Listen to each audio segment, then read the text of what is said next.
All right. So Billy Joe Saunders just defeated David Lemieux.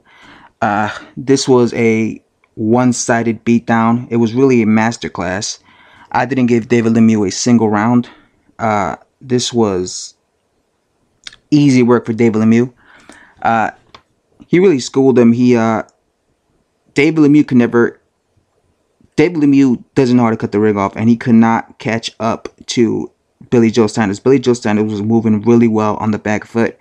This is probably the best version of Billy Joe Saunders I've ever seen. He looked really flawless in this fight.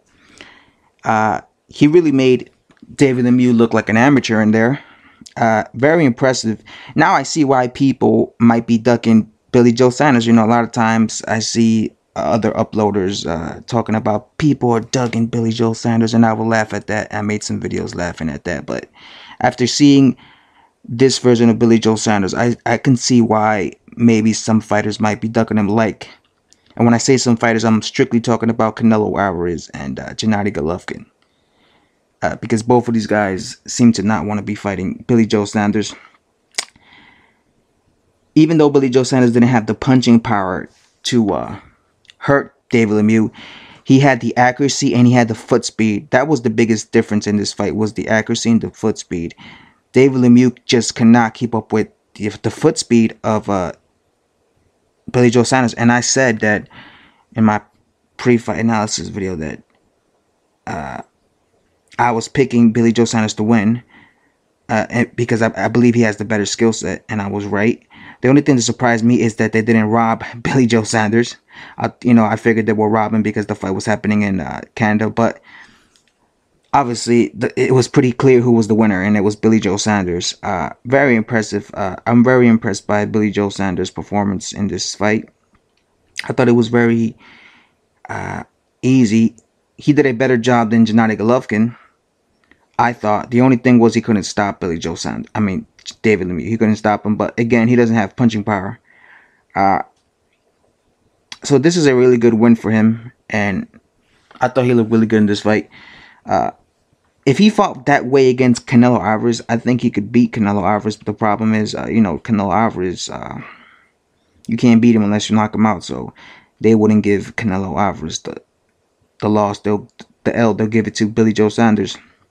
When it comes to Gennady Golovkin, I think this version, if Gennady Golovkin, I think the way to beat Billy Joe Saunders is to basically fight smart. Don't fight being aggressive like that. You have to outbox him or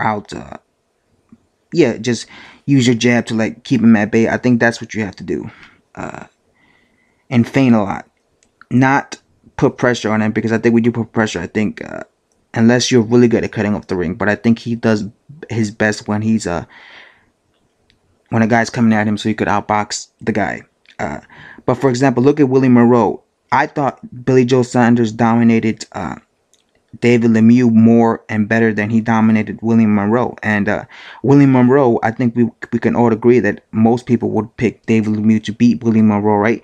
But the thing was that Willie Monroe was being kind of a boxer, so it was more complicated for Billy Joe Saunders. For example, he beat Willie Monroe, but Willie Monroe Jr., because he didn't engage often, because he was outboxed, he was trying to be the boxer as well and the counterpuncher.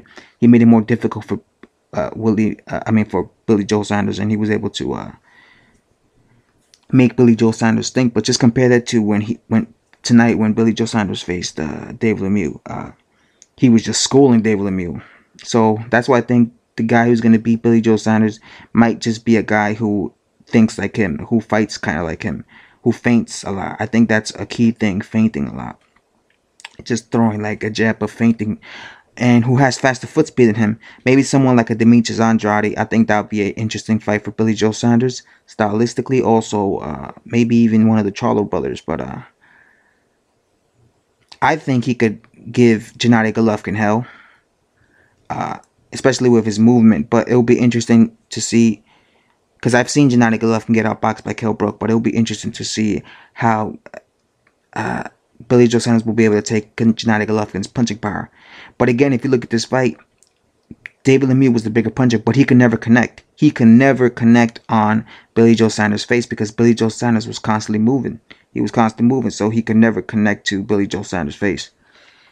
And because he couldn't connect, Billy Joe Saunders never really felt the wrath of the punching power like Dave Lemieux's punching power. So maybe he could do the same thing with Gennady Golovkin. Maybe he could outbox Gennady Golovkin, and you'll never be able to actually land on him. But again, I think the way to beat him is you have to be a smart fighter and try to outbox him or make him. Because I think his best asset, Billy Joe Saunders, is using ring generalship and using his foot speed. But let's say you take him out of his comfort zone. Let's say you become the boxer. Let's say you outbox him and you force him to come forward. I think that's when you take him out of his game, and I think that's when he'll lose. But yeah, he's definitely not unbeatable or anything like that. I've seen his style several times. I know how to beat his style. You have to take him out of his comfort zone and make him change. Kind of like when Carl Frampton fought Santa Cruz. He was really the counterpuncher, but when he was forced to come forward, he didn't look his best. Same thing for Billy Joe Saunders. But yeah. Billy Joe Saunders is definitely, I think, a threat at middleweight.